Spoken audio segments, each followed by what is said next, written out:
Comienza Hagamos Viva la Palabra, un espacio dirigido por Adolfo Galán. Tenemos que escuchar atentos, en tu palabra, Jesús, está el mensaje, el del amor, el de andar despiertos, cuando no tenga sentido la tristeza. Hola queridos oyentes, un día más en esta emisora de la Madre nos encontramos con vosotros a través de las ondas para compartir el gozo de disfrutar la palabra de Dios, buscando en vuestra compañía su vigencia y fuerza para nuestra vida, que es nuestro objetivo, más allá del mero análisis de los textos, que desde luego también es interesante. Aquí estamos de nuevo, Katy González, Adolfo Galán y María José García, dispuestos a pasar este rato en vuestra compañía. Bienvenidos a nuestro programa Hagamos Viva la Palabra. Hola amigos, gracias por escucharnos un día más. Estamos analizando con detalle esta obra maestra que es el Evangelio de San Juan. Y terminábamos el último día, el último programa, con el capítulo 11, donde veíamos en detalle la resurrección de Lázaro, como recordaréis. Vamos con un nuevo capítulo, y que comprende la unción en Betania, entrada triunfal en Jerusalén, el anuncio de su glorificación y muerte, la incredulidad de los judíos y la necesidad de creer en Jesús. La escena es precisada por Juan.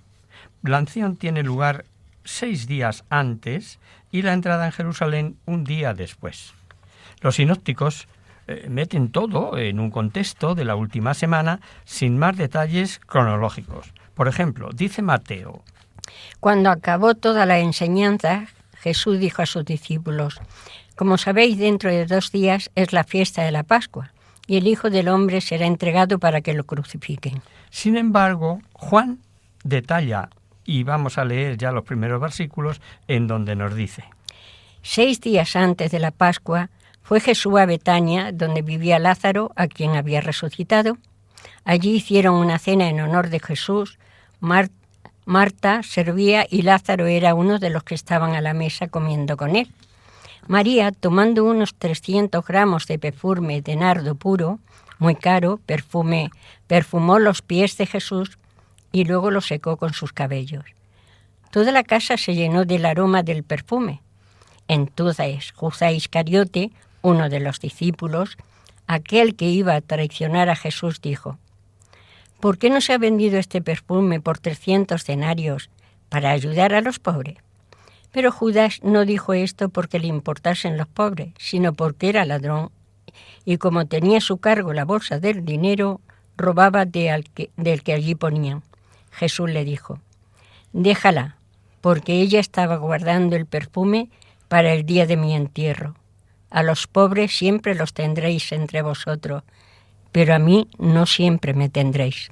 Veréis que ya todo ocurre bajo el signo de la cruz. Este mismo déjala, porque ella estaba guardando el perfume para el día de mi entierro, habla de la unción para la sepultura. Jesús es semejante en todo a los hombres, excepto en el pecado, como sabemos. Y teme terriblemente la crueldad que se aproxima. Es como tú y como yo, y su alma turbada, lo veremos, pero si el grano de trigo no muere, hora del juicio de este mundo. Cuando yo sea levantado en alto, es desde luego una página preciosa, propia para meditar en soledad. El ungir a invitados era bastante normal. Recordemos en casa de Simón el fariseo, que lo cuenta Lucas. Y volviéndose a la mujer, dijo a Simón: ¿ves esta mujer? Entré en tu casa y no me diste agua para los pies. En cambio, esta mujer me ha bañado los pies con lágrimas y lo ha secado con sus cabellos. No me besaste, pero ella, desde que entré, no ha dejado de besarme los pies. No derramaste aceite sobre mi cabeza, pero ella ha derramado perfume sobre mis pies.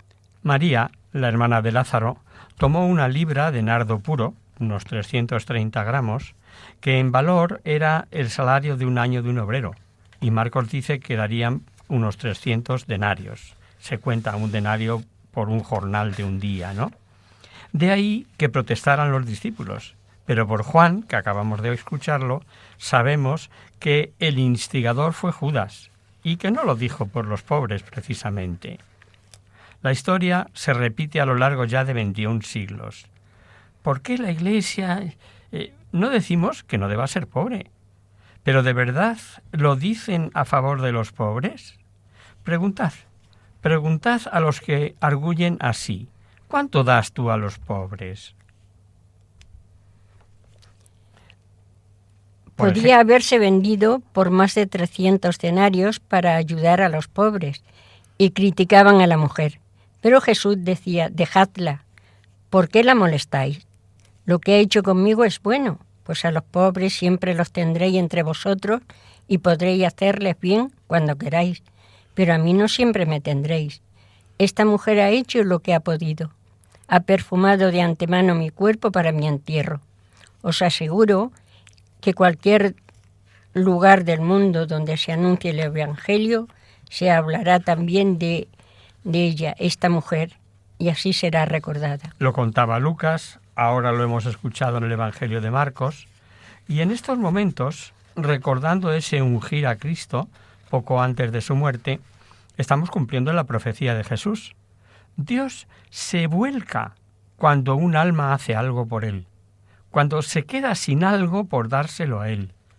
Jesús, sin duda emocionado, dijo algo con lo que anunciaba su muerte próxima ya. Pero a mí no siempre me tendréis. La resurrección de Lázaro, y no es extraño, tenía cada vez más repercusión entre la gente, pero también suscitaba más odio a los enemigos de Jesús. Por eso decidieron que era necesario acabar también con Lázaro. Muchos judíos, al enterarse de que Jesús estaba en Betania, fueron allá, no solo por Jesús, sino también por ver a Lázaro, a quien Jesús había resucitado. Entonces los jefes de los sacerdotes decidieron matar a Lázaro. Por causa suya, muchos judíos se separaban de ellos y creían en Jesús. La entrada triunfal a gritos, seguimos con el Evangelio, ¿no?, es del Salmo 118, donde oímos aquello de bendito el que viene en nombre del Señor. Con palmas y cumpliendo la Escritura, Jesús entró montado en un asnillo, en un burrito que había profetizado Zacarías.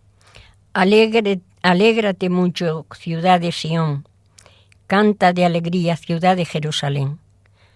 Tu rey viene a ti, justo y victorioso, pero humilde, montado en un asno. Es un burrito, cría de un asna. Claro que entonces no lo entendieron sus discípulos, pero ahí está el contemplativo Juan, anciano ya, que dice esto. Al día siguiente, la gran multitud que había acudido a Jerusalén para la fiesta de la Pascua se enteró de que Jesús estaba en la ciudad. Entonces cortaron hojas de palmera y salieron a recibirle, gritando: «Hosana, bendito el que viene en el nombre del Señor, bendito el Rey de Israel». Jesús encontró un asno y montó en él, como se dice en la Escritura: «No tengas miedo, ciudad de Sión, mira, tu rey viene montado en un borriquillo». Al principio sus discípulos no comprendieron estas cosas, pero después, cuando Jesús fue glorificado, recordaron que todo lo que le había sucedido era lo que estaba escrito acerca de él. Los que se hallaban con Jesús cuando llamó a Lázaro del sepulcro y lo resucitó, hablaban de lo que habían visto. Por eso salió la gente al encuentro de Jesús, porque se había enterado de la señal milagrosa hecha por él. Los fariseos se desesperan. ¿Veis? Todo el mundo va detrás de él. Y no debe ser casual que nos ponga ahora el pasaje de los griegos, entre comillas, y sobre todo conociendo a San Juan. Pero los fariseos se decían unos a otros: «Ya veis que así no conseguiremos nada. Mirad, todo el mundo le sigue». Entre la gente que había ido a Jerusalén a adorar a Dios en la fiesta, había algunos griegos. Estos se acercaron a Felipe, que era de Besaida, un pueblo de Galilea, y le rogaron: «Señor, queremos ver a Jesús». Felipe fue y se lo dijo a Andrés, y los dos fueron a contárselo a Jesús. Tal vez este episodio histórico de Juan puede ser sugerencia y símbolo de la universalidad de la incorporación de los gentiles a Cristo. Buscando a Cristo, tal vez fueran unos prosélitos que iban a Jerusalén a ofrecer y fueron testigos de cuanto se decía de Jesús y del alboroto. ¿Por qué a Felipe? Tal vez el primero con que se toparon, pero por ignorancia o porque Andrés, nombre griego, había de entenderse mejor o porque le unían lazos de paisanaje, ambos eran de Bethsaida. El caso es que Felipe no resuelve y recurre, como cuando los panes, a Andrés. Y Jesús, viendo que van a él por el triunfo, por el momento claro, en su entrada mesiánica, más que contestar, aprovecha para anunciar su glorificación por su muerte. Y esto era para ser oído por todos, pues veremos más adelante que había muchos. Jesús anuncia su glorificación en esta terrible hora, en este momento empieza. Jesús les dijo: ha llegado la hora en que el Hijo del Hombre va a ser glorificado. Os aseguro que si un grano de trigo no cae en la tierra y muere, seguirá siendo un solo grano, pero si muere dará fruto abundante. El que ama su vida la perderá, pero el que desprecia su vida en este mundo la conservará para la vida eterna. Si alguno quiere servirme, que me siga, y donde yo esté, allí estará mi servidor. Si alguno me sirve, mi Padre le honrará. Esta hora, tan anunciada por Cristo y recogida por Juan reiteradamente, es inminente, y con el símil del grano de trigo enseña la riqueza del fruto universal. También el que pierda su vida por él la hallará. Su vida incruenta en tantísimos mártires de hoy mismo, en tantísimos lugares del planeta, y mártires de la cruz de cada día, perdiendo la vida por abnegación, caridad, sacrificio. Los versículos siguientes estremecen. ¿Por qué? Pues porque la cruz asusta. También a Cristo. Más por su perfecta, delicada e inteligente naturaleza humana que cualquier otro humano. La imagen viva de la crueldad de esta hora le estremece. Por supuesto que la turbación de Cristo no fue al margen de su consentimiento, pero ¿no sentiría como otro Getsemaní? Hay aquí varias opiniones al versículo siguiente. Siento en este momento una angustia terrible, pero ¿qué voy a decir? Diré: Padre, líbrame de esta angustia. Pero si precisamente para esto he venido. Habida cuenta que signos y puntuaciones, como hemos dicho en otras ocasiones, no hay en códices hasta el siglo IV y V, la más generalizada es con dos interrogaciones, la que ha leído Katy. ¿Qué voy a decir? Diré: Padre, líbrame de esta angustia. Y otros traducen: ¿qué voy a decir? Diré: Padre, líbrame de esta angustia. Creo que en el fondo Jesús experimenta y acepta, pero siente ciertamente la angustia, como advierten los comentaristas de Verbum Dei, por ejemplo. Existe un paralelismo con Getsemaní. Mi alma se siente turbada. Triste está mi alma hasta la muerte. ¿Qué diré? ¿Líbrame de esa hora? Padre, si es posible, pase de mí este cáliz. Pero si para esto he venido. No se haga como yo quiera, sino como tú quieres. Y aunque ya en Getsemaní está rostro en tierra, sudando en sangre, se ve que pesó sobre Jesús como una losa esa hora, esa famosa hora. La cruz no perdió su sombrío lado humano. Notad como cuando Pedro tira de espada en el huerto, se nota que pesa el cáliz que el Padre le da a beber, pues volvemos a oír. Vuelve la espada a su lugar. Si el Padre me da a beber esta copa amarga, ¿acaso no habré de beberla? ¿No habré de beberla? Misterio de redención. Misterio del pecado, claro. En Getsemaní, un ángel tuvo que confortarle. Aquí, la voz del Padre le acredita como Mesías divino. ¿Un Mesías doliente? Jesús, glorificado durante toda su vida, lo será ahora, también en su muerte. Padre, glorifica tu nombre. Entonces vino una voz del cielo, que decía: ya lo he glorificado y lo glorificaré otra vez. ¿Recordáis ahora lo que dijo? Entonces conoceréis que yo soy. Y una nota trágica: tantos milagros y cuantísima incredulidad. Dirá en su prólogo: vino a los suyos Ya lo sabemos, ¿no? La gente le contestó: por la ley sabemos que el Mesías vivirá para siempre. ¿Cómo pues dices tú que el Hijo del Hombre ha de ser levantado?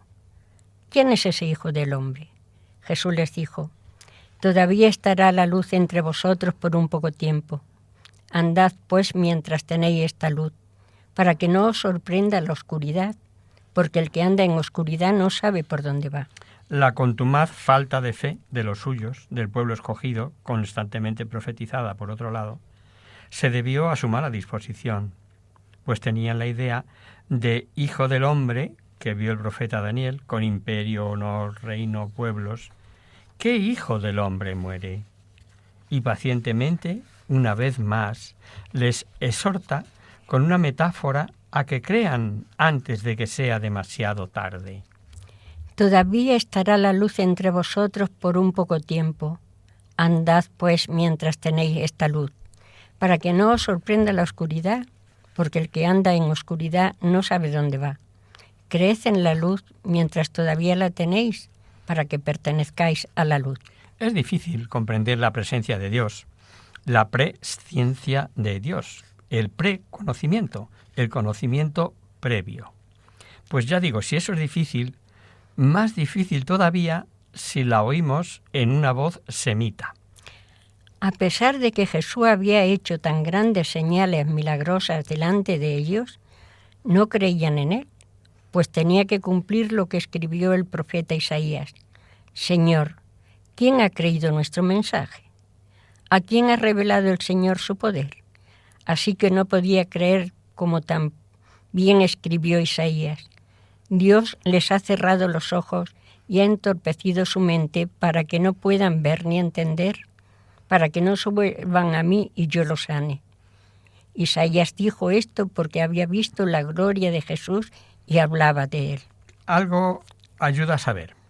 Primero, que Dios está fuera del tiempo y su presciencia es infalible. Y segundo, saber leer al semita cambiando Dios hace por Dios permite. Intentaremos aproximarnos al modo de la experiencia semita y su difícil interpretación, sabiendo que la Biblia no puede contradecirse y que Dios perdona siempre y quiere que todos se salven. Aunque para estos casos todo ejemplo es defectuoso, algo ayudará el siguiente que os voy a contar. Supongamos que, primero, Dios permite que veáis algo que va a suceder en la historia dentro de próximos días. Después, segundo, estáis en un hospital, el enfermero X se le ha soltado un tubo de oxígeno que solo la enfermera encargada puede conectar. Tercero, alguien dice a un presente: corre, avisa al celador que llame a la enfermera. El celador, por mala disposición, no hace caso del aviso y se va al bar porque es la hora del bocadillo. Tercero, cuarto, no sé ya, el siguiente punto. El enfermo muere, etcétera, etcétera. Ahora suponed que esto que vosotros habéis visto anticipadamente llega a su momento histórico y que hacéis de narrador, pero al estilo semita, que es lo que pretendemos entender. Cuando vieseis que la persona del apartado último dice: corre, avisa al celador, etcétera, etcétera, vosotros podríais decir: sí, anda, corre, avisa al celador, para que no haga caso por su mala disposición, pues se va a tomar el bocata. No sea que se entere la enfermera y la historia no se cumpla. Y como ya ocurrió, para quien lo ve con antelación, el lenguaje se presta a estas dudas que suscita el texto. Es preciso, podríamos añadir, que esa persona desoiga y que se vaya al bar para que así se cumpla la historia. ¿Culpable Dios? Repetimos, que es difícil comprender la presciencia de Dios o el previo conocimiento de Dios. La introducción de Isaías ante la revelación de un Mesías doliente iba a resultar en este caso increíble. Por mala disposición, el siervo doliente es el Mesías y en él y en su obra está el brazo de Yahvé. Juan identifica a Jesús con el brazo de Yahvé Y, una vez más, por doquier y en este Evangelio aparece la divinidad de Cristo.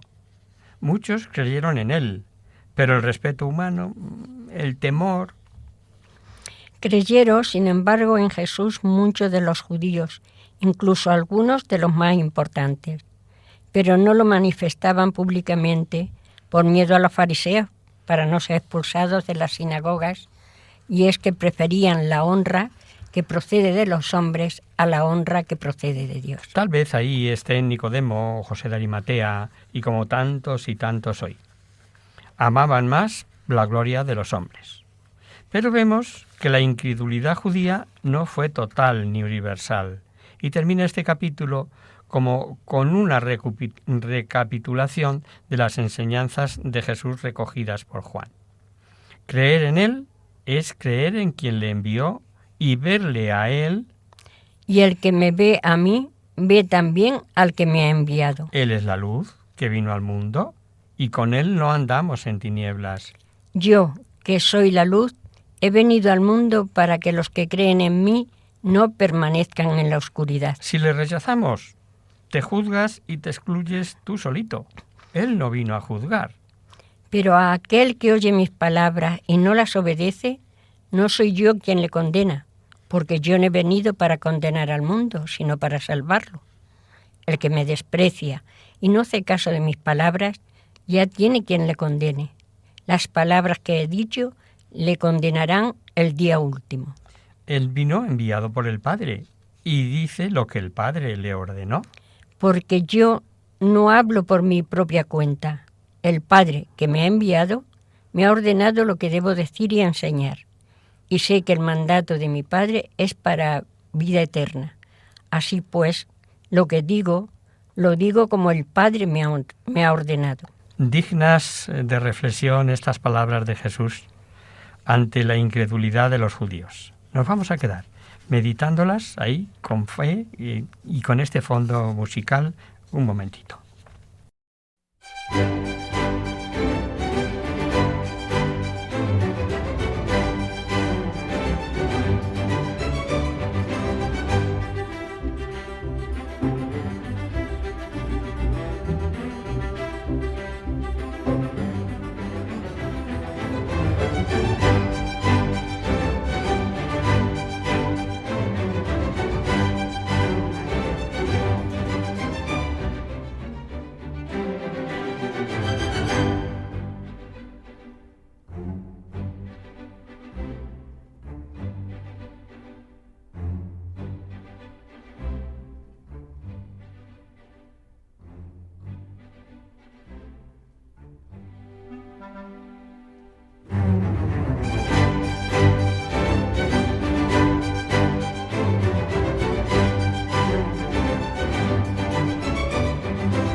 Amigos, de nuevo con vosotros tras esta breve reflexión con música de fondo. Os recordamos, queridos oyentes, que sintonizáis el programa Hagamos Viva la Palabra. Si queréis contactar con nosotros vía correo postal, lo podéis hacer a Radio María, Paseo Lanceros 2, primera planta 28024 Madrid. Y si preferís el correo electrónico, hagamosvivalapalabra@radiomaria.es. Para los que se acaban de incorporar, decirles que estamos comentando el Evangelio de San Juan justo cuando va a narrarnos la última cena y donde pone su corazón al descubierto. Efectivamente, yo suelo llamarlo, a todo este pasaje del capítulo 13 al 17, la hora de las confidencias, pues con este capítulo comienza propiamente la pasión en San Juan. Ya sabemos que Juan no repite casi nada de los sinópticos, pero esto sí, la pasión, naturalmente, es narrada por los cuatro. Y notad algo de sumo interés. Si algún evangelista hubiera omitido la pasión, desde luego jamás habría sido San Juan, que tanto captó de lo que Jesús sentía en su hora, y que fue uno de los dos que siguieron a Jesús tras el prendimiento y el único que estuvo al pie de la cruz. Por eso la inicia con aquellas enseñanzas y palabras íntimas en momentos tan trascendentes como fueron los de la última cena. La Pascua de la nueva y eterna alianza, aquellas emotivas enseñanzas de Jesús a los íntimos, a sus amigos.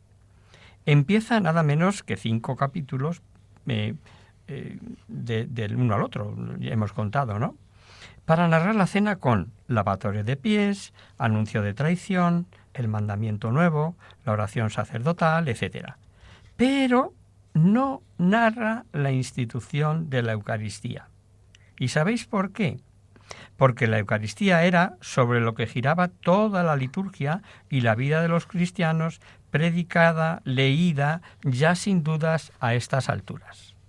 Era tan sabido, tan vivido el valor de la fracción del pan, que nada nuevo podría decir Juan a finales del siglo I, cuando ya llevaba celebrándose más de 50 años. Baste recordar.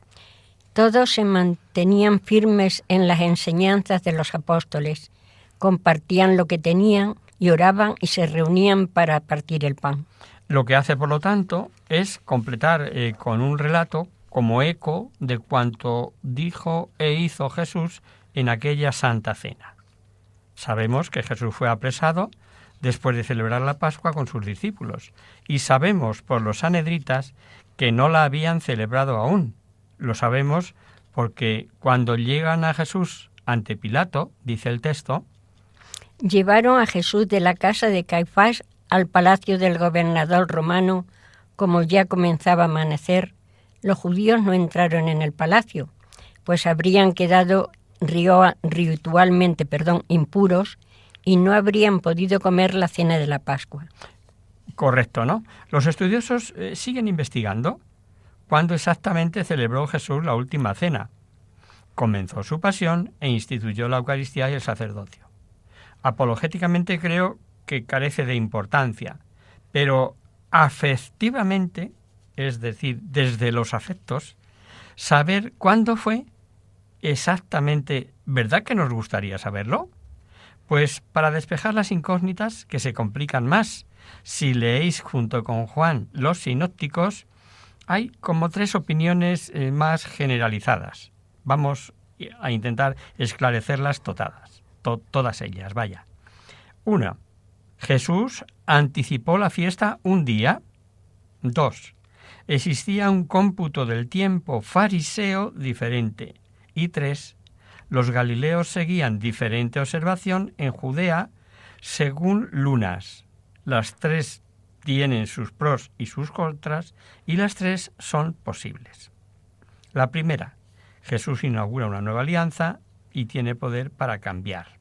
Segunda, al decir los fariseos que la inmolación del cordero era sacrificio público y era superior al sábado, y los saduceos que era sacrificio privado y por lo tanto había que guardar el descanso sabático, así el 15 de Nisán, que es el primer mes del calendario judío, que viene a ser nuestro marzo-abril, cayó en sábado ese año, con lo cual el cordero lo inmolarían el 14 y lo comerían el 15, los fariseos, y los saduceos inmolarían el 13 y lo comerían el 14.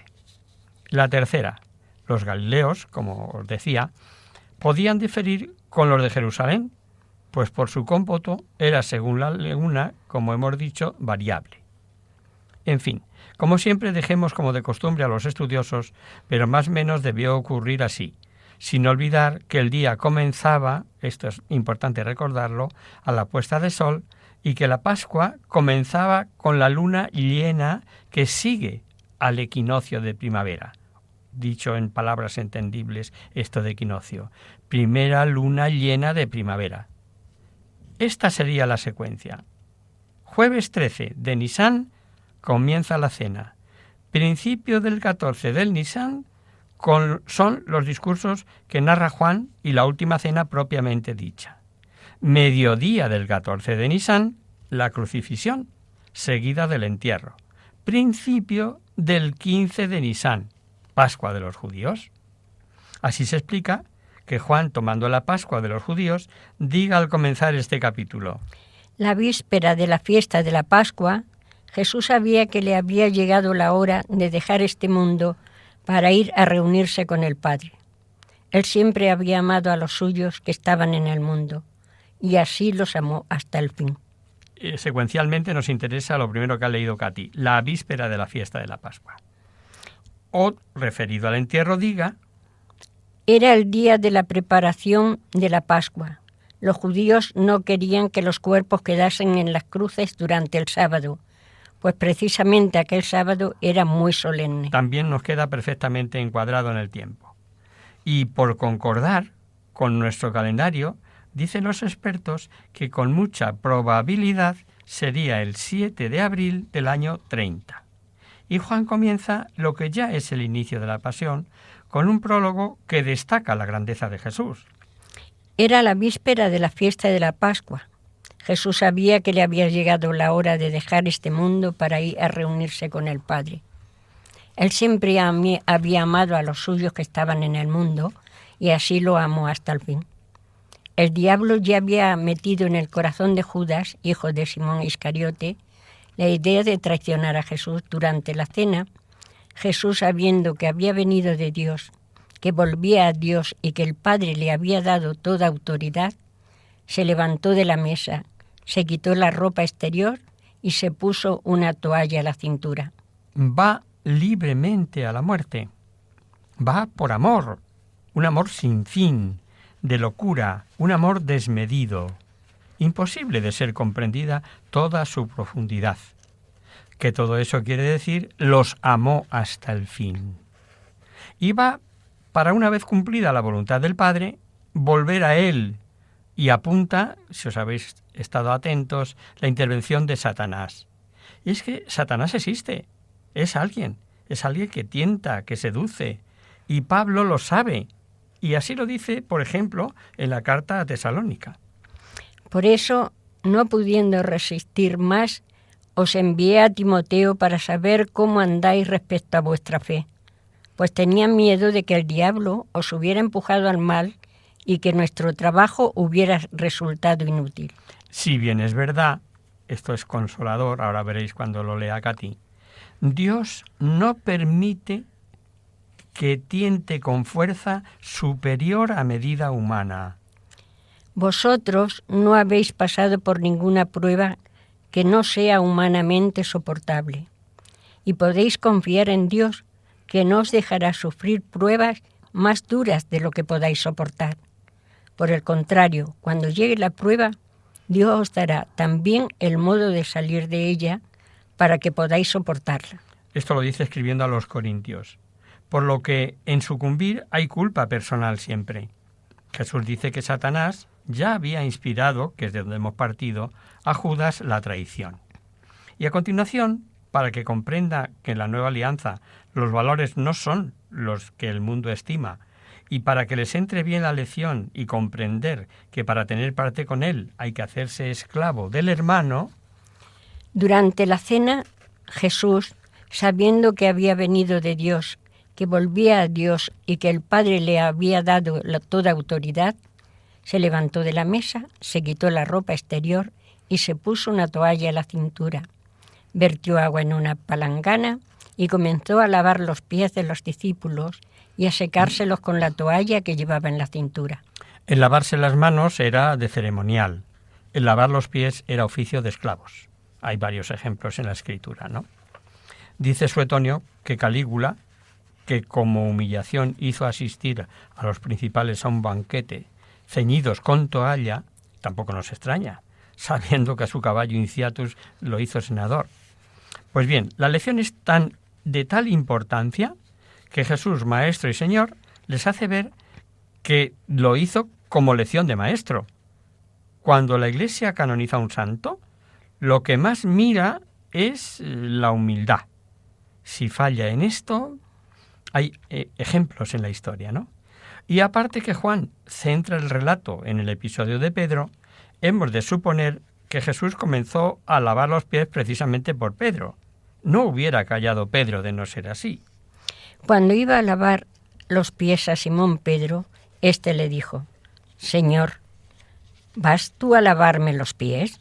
Jesús le contestó: ahora no entiendes lo que estoy haciendo, pero más tarde lo entenderás. Pedro dijo: jamás permitiré que me laves los pies. Respondió Jesús: si no os lavo, no podrá ser de los míos. Simón Pedro le dijo: entonces, Señor, no solo los pies, sino también las manos y la cabeza. Fijaos en el contraste. Tú, lavarme los pies, a mí, oficio de esclavos, como hemos dicho, jamás me lavarás. Pedro, que tuvo la especial revelación del Padre sobre que era el Hijo de Dios vivo, vio la transfiguración en el tambor. ¡Jamás! Rechazar por no comprender es autoexcluirse de todo lo que él, que no se deja hacer, aunque Jesús quiera, misterio de la libertad. Y Pedro, que ama a Jesús, vencido por sus propias armas, acaba diciendo: hasta la cabeza. Jesús sabe lo de la traición y así lo expresa. No delata al sujeto, pero intenta todo para si cambia. Pero Jesús le respondió: el que está recién bañado no necesita lavarse más que los pies, porque todo él está limpio. Y vosotros estáis limpios, aunque no todos. Dijo: no estáis limpios todos, porque sabía quién le iba a traicionar. Y cuando Jesús les ilustra sobre la lección y la importancia, no de saber, sino de practicar. Después de lavarlos los pies, Jesús volvió a ponerse la ropa exterior, se sentó de nuevo a la mesa y les dijo: ¿entendéis lo que os he hecho? Vosotros me llamáis Maestro y Señor, y tenéis razón porque lo soy. Pues si yo, el Maestro y Señor, os he lavado los pies, también vosotros debéis lavaros los pies unos a otros. Os he dado un ejemplo para que vosotros hagáis lo mismo que yo os he hecho. Os aseguro que ningún sirviente es más que su Señor, y ningún enviado es más que el que lo envía. Dichosos vosotros si entendéis estas cosas y las ponéis en práctica. Los terribles sucesos inmediatos, los aparentes fracasos, el poder de las tinieblas, van a zarandear a los pobres apóstoles. Y Jesús, dominador de toda la situación, pues les va preparando. No me estoy refiriendo a todos vosotros. Yo sé a quienes he escogido. Pero tiene que cumplirse lo que dice la Escritura: el que come conmigo se ha vuelto contra mí. Os digo esto de antemano, para que cuando suceda creáis que yo soy. Os aseguro que quien recibe al que yo envío, me recibe a mí. Y quien me recibe a mí, recibe al que me envió. Lo que pasará es que recibirán, casi sin verlo, tal golpetazo, la impotencia aparente de Jesús, las mofas, los retos. Solo recordarán estos avisos cuando Jesús haya ya resucitado y que quedaron convencidos, pero no sin trabajo, ¿no? Y para mayor esfuerzo y solemnidad vuelvo a emplear ese yo soy, que lo lleva al yo soy el que soy, dicho a Moisés en el Sinaí, y al citar la Escritura, el que come conmigo se ha vuelto contra mí, que es un salmo. Ojo, no porque estaba escrito se cumplió, sino que la Escritura se anticipa a los hechos. La siguiente expresión de Jesús se nota honda pena. Es todo un misterio de la libertad humana y de la malicia de los hombres. Puede llegar asociado con Satanás. Y Jesús se turbó, obviamente no sin control, sino permitido por él. Habiendo dicho estas cosas, Jesús, profundamente conmovido, añadió con toda claridad: os aseguro que uno de vosotros me va a traicionar. Pedro, como siempre, quiere acabar por la vía rápida. ¿Quién es el traidor? Y hace señas a Juan, que estaba al lado de Jesús, para que le pregunte. Jesús no se lo negará a Juan, pero sin que se entere el impulsivo Pedro y valiéndose de una costumbre que no dejará sospecha. Los discípulos comenzaron a mirarse unos a otros sin saber a quién se refería. Uno de sus discípulos, al que Jesús quería mucho, estaba cenando junto a él, y Simón Pedro le hizo señas para que le preguntara a quién se refería. Él, acercándose más a Jesús, le preguntó: Señor, ¿quién es? Voy a mojar un trozo de pan, le contestó Jesús. y a quien se lo dé, ese es. Enseguida mojó un trozo de pan y se lo dio a Judas, hijo de Simón Iscariote. Este gesto era prueba de referencia, por cierto. Juan debió quedar petrificado, pues escribe anciano y se le nota la impresión. 2 cosas dirá cuya profundidad es inmensa. Tras el bocado... Y era de noche. Y era de noche. Y San Agustín dice a propósito de esto... La noche acudió a la noche. Y Judas se fue con el príncipe de las tinieblas.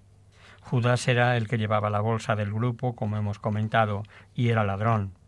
Y ahora comprende Juan a quién se refirió en Cafarnaún, y por eso lo hizo constar cuando escribió el pasaje.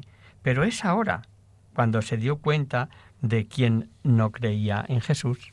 Sin delatar su mala conducta, le ordena que haga pronto lo que ha de hacer, tal vez como última oportunidad de Jesús para Judas, y también se alejará del grupo. Tan pronto como Judas tomó el pan, Satanás entró en su corazón. Jesús le dijo: lo que vas a hacer, hazlo pronto. Pero ninguno de los que estaban cenando a la mesa entendió por qué se lo había dicho. Como Judas era el encargado de la bolsa del dinero, algunos pensaron que Jesús le decía que comprara algo para la fiesta o que diera algo a los pobres. Judas tomó aquel trozo de pan y salió enseguida. Ya era de noche. Ya era de noche. ¿Comulgó Judas? Pese a que si leéis a Lucas diríais muchos exegetas se inclinan que no, por lo tanto tampoco hubiera sido sacerdote, porque el hecho de darle el bocado demuestra que estaban en la cena, que es cuando se tenían esas deferencias, y la institución, según San Pablo, fue acabada la cena, dice escribiendo a los Corintios. Así también, después de la cena, tomó en sus manos la copa y dijo: esta copa es el nuevo pacto confirmado con mi sangre. Cada vez que bebáis, hacedlo en memoria de mí. En cualquier caso, aunque Judas hubiese comulgado y sí ordenado, no repugna por cuanto no sería el único sacerdote ni el único que recibiendo el cuerpo de Cristo lo traicionase después.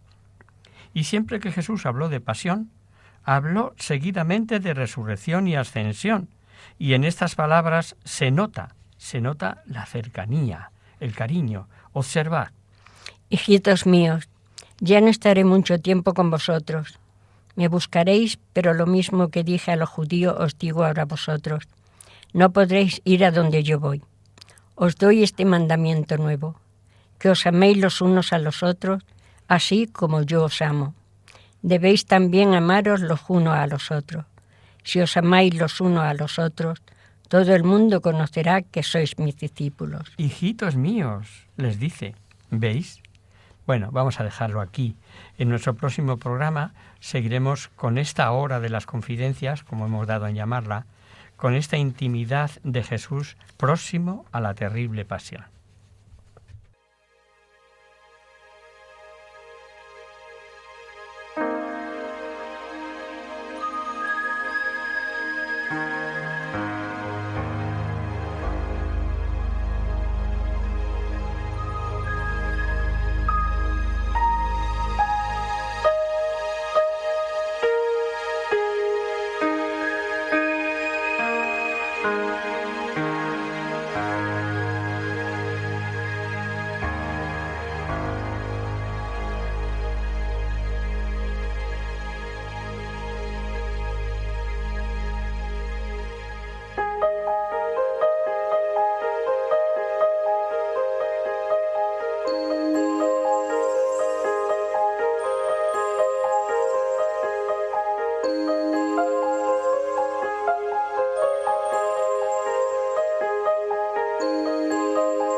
Abrimos ahora este mini espacio del final del programa que titulamos Conocer, Descubrir, Saber, para responder a vuestras preguntas, para hablar de alguna cosa histórica o actual que pueda orientar nuestras vidas de cristianos. Para hacer viva la palabra de la mejor manera, hoy hemos recibido un mail de Beatriz que nos escribe desde Cádiz. Hola Adolfo, os escucho desde Cádiz, donde estoy pasando mis vacaciones en familia. Hace unos días comentaba con mis conocidas de la playa que es curioso que estemos deseando que llegue el verano para compartir más tiempo con la familia y resulte que a menudo en estos días, cuando surgen más discusiones entre nosotros. Alguna de mis amigas lo achacaba a que no estamos habituados a pasar todo el día juntos, pero yo pienso que si se discute es porque realmente hay un problema de fondo. En cualquier caso, he estado pensando sobre este tema desde entonces. Y el otro día, escuchando vuestro programa, se me ocurrió que a lo mejor nos podíais dar algunas claves, desde el que parece que se dan en todas las familias. ¿Cómo podemos convivir en paz dentro del hogar? Muchas gracias, Beatriz. Muchas gracias a ti, querida Beatriz, por tu escucha y por tu consulta. Vamos a intentar responderte dando unas cuantas pautas para favorecer la buena convivencia dentro de la familia, no solo para aplicarla en vacaciones, sino durante todo el año. Estamos de acuerdo con tu amiga que hoy en día nuestros trabajos y múltiples obligaciones no nos dejan mucho tiempo para compartir en familia. Pero hay que sacarlo de donde sea para que las relaciones familiares no acaben deteriorándose.